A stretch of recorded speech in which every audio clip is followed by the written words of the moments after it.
नमस्कार, मैं हूं वरुण। आज गुरुवार है, रात के 10 बज चुके हैं और आप देख रहे हैं अपना पसंदीदा कार्यक्रम money time.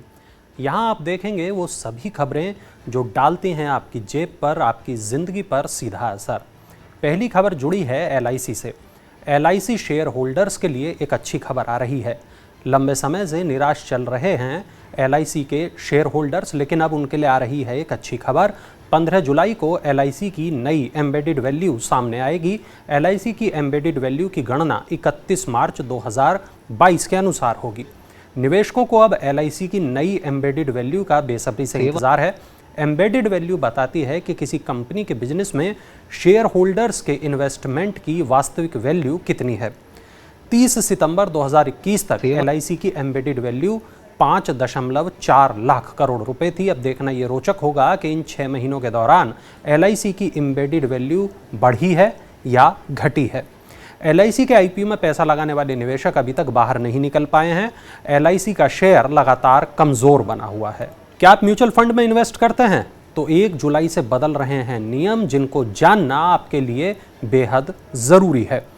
Mutual fund scheme में निवेश का तरीका 1 जुलाई से बदलने जा रहा है। 1 जुलाई से किसी पूल अकाउंट से म्यूचुअल फंड की स्कीम में निवेश की इजाज़त नहीं होगी। इसका मतलब यह है कि इन्वेस्टमेंट का पैसा निवेशक के बैंक अकाउंट से सीधे म्यूचुअल फंड हाउस के बैंक अकाउंट में जाएगा। स्टॉक एक्सचेंज के म्यूचुअल फंड प्लेटफॉर्म्स को भी इस नियम का पालन करना होगा। नए नियम की वजह से शुरुआत में इन्वेस्टर्स और निवेश के प्रोसेस से जुड़े दूसरे पक्षों को थोड़ी दिक्कत आ सकती है। होटल और रेस्टोरेंट में खाना खाने के लिए अब चुकानी होगी कुछ ज़्यादा कीमत, और क्या है इसकी वजह, आइए चलिए जान लेते हैं। होटल और रेस्टोरेंट में स्वादिष्ट व्यंजनों का स्वाद लेना अब आपकी जेब पर भारी पड़ने वाला है। आपको 15% तक ज़्यादा कीमत चुकानी पड़ सकती है। दरअसल कच्चे माल पर बेकाबू होती महंगाई के चलते मेट्रो शहरों में रेस्टोरेंट की कीमतों में इजाफा करने की जो रेस्टोरेंट हैं वो योजना बना रहे हैं अपनी कीमतों में इजाफा करने की। और ऐसा इसलिए क्योंकि जनवरी से अब तक कच्चे माल पर 20% तक का इजाफा हो चुका है, जबकि अब तक रेस्टोरेंट और होटल मालिकों ने अपने रेट में केवल 5 से 10% का ही इजाफा किया है। लेकिन अब कीमतों को बढ़ाना उनकी मजबूरी बन गया है। रेस्टोरेंट संचालकों का ये कहना है कि वनस्पति तेल में 80% की बढ़ोतरी हो चुकी है। तो ऐसे में अगर आप भी हफ्ते में 1-2 बार घर से बाहर खाना खाने के शौकीन हैं, तो अब इस शौक को पूरा करने के लिए ज़्यादा कीमत चुकाने के लिए आपको तैयार रहना होगा। सोने में आई है बड़ी गिरावट। कितनी गिरावट आई है, चलिए जान लेते हैं। और कितना सस्ता हुआ है आज सोना चांदी। दिल्ली सराफा बाजार में गुरुवार को सोने का भाव 323 रुपये घटकर 50,572 रुपये प्रति 10 ग्राम रह गया। सोनी की तरह चांदी की कीमत भी 776 रुपये टूट गई और 59,377 रुपये प्रति किलोग्राम रह गई। अंतर्राष्ट्रीय बाजार में सोना $1,815 प्रति औंस पर, जबकि चांदी $20.76 प्रति औंस पर स्थिरता के साथ कारोबार कर रहे थे। बजाज फाइनेंस ने फिर एक बार बढ़ाए डिपॉजिट रेट्स। चलिए जानते हैं अब कितना मिलेगा ब्याज।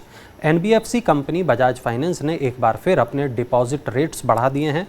बजाज फाइनेंस ने 5 करोड़ रुपए तक के विभिन्न अवधि वाली जमा पर 1 जुलाई से ब्याज दर बढ़ाने की घोषणा की है। इससे पहले बजाज फाइनेंस ने मई में ब्याज दरें बढ़ाई थी। नए दौर में ब्याज दरों में 30 से 45 बेसिस पॉइंट की बढ़ोतरी होगी।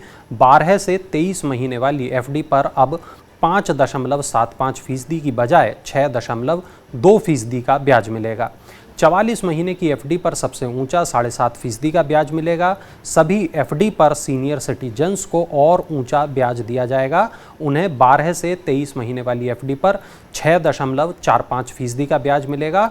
44 महीने वाली FD पर 7.75% का उच्च ब्याज वरिष्ठ नागरिकों को दिया जाएगा। कारोबार सुगमता रैंकिंग में कौन से राज्य हैं सबसे आगे, चलिए जानते हैं। व्यापार सुधार कार्य योजना 2020 को लागू करने के मामलों में राज्यों और केंद्र शासित प्रदेशों की रैंकिंग में आंध्र प्रदेश, गुजरात और तेलंगाना सबसे सफल प्रदेशों की श्रेणी के अंतर्गत शीर्ष 7 राज्यों में शामिल हैं। वित्त मंत्री निर्मला सीतारमन ने गुरुवार को इस बारे में रिपोर्ट जारी की है। हिमाचल प्रदेश, उत्तर प्रदेश, उड़ीसा और मध्य प्रदेश इस सूची में शामिल अन्य राज्य हैं जिन्हें रैंकिंग में लक्ष्य हासिल करने को लेकर सफल राज्यों के रूप में शामिल किया गया है। एस्पायर कैटेगरी में असम, केरल और गोवा सहित 7 राज्य शामिल हैं।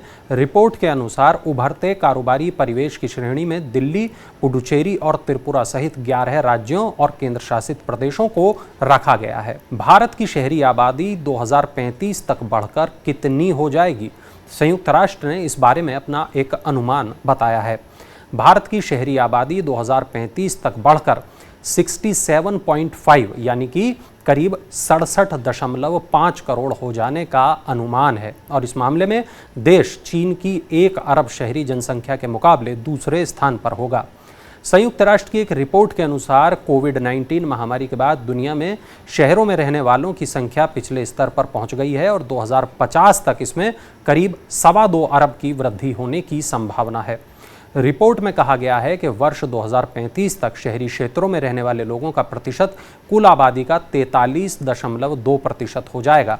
चीन में 2030 तक शहरी आबादी 1.05 अरब हो जाएगी, जबकि एशिया में शहरों में रहने वाले लोगों की जनसंख्या 2.99 अरब होगी। मारुति सुजुकी इंडिया ने लॉन्च की है नई ब्रेजा और इसकी कीमत, इसके फीचर, इसके माइलेज के बारे में चलिए थोड़ा जान लेते हैं। देश की सबसे बड़ी car company Maruti Suzuki India ने गुरुवार को अपनी कॉम्पैक्ट एसयूवी ब्रेजा का नया संस्करण पेश किया है। इसकी कीमत 7.99 लाख रुपए से लेकर 13.96 लाख रुपए है। दूसरी पीढ़ी की ब्रेजा मैनुअल और ऑटोमेटिक ट्रांसमिशन विकल्प में उपलब्ध होगी। पिछले 8 महीनों में ये कंपनी की 6ठी पेशकश है।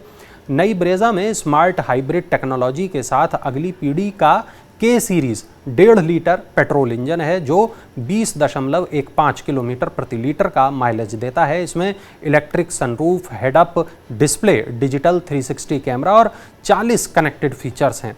मारुति सुजुकी ने मार्च 2016 में ब्रेजा के साथ कॉम्पैक्ट एसयूवी खंड में प्रवेश किया था। 6 साल में कंपनी ब्रेजा की 7.5 लाख से ज़्यादा यूनिट बेच चुकी है। चलिए अब नजर डालते हैं आईपीओ अपडेट्स पर। बैन कैपिटल के निवेश वाला JM Baxi ports and logistics limited 2500 crore रुपए का आईपीओ लाने की तैयारी कर रहा है। कंपनी जल्द ही सेबी के पास आईपीओ की मंजूरी के लिए दस्तावेज अगले 15 से 20 दिन में जमा करेगी। कंपनी इस पूंजी का इस्तेमाल कर्ज चुकाने और अपने कारोबार में निवेश करने और संभावित अधिग्रहण में करेगी। बी राइट रियल एस्टेट का आईपीओ आज सब्सक्रिप्शन के लिए खुल गया है। ये 5 जुलाई तक खुला रहेगा। कंपनी के शेयर बीएसई एसएमई प्लेटफॉर्म पर लिस्ट होंगे। इस आईपीओ का आकार 44 करोड़ रुपए है। कंपनी ने 153 रुपए प्रति शेयर का प्राइस बैंड तय किया है। तो ये थी आज की बड़ी खबरें, जरूरी और महत्वपूर्ण खबरें। ऐसी ही खबरों के लिए आप देखते रहिए मनी टाइम और चलते चलते देखिए हमारा ये इन्फोग्राफिक।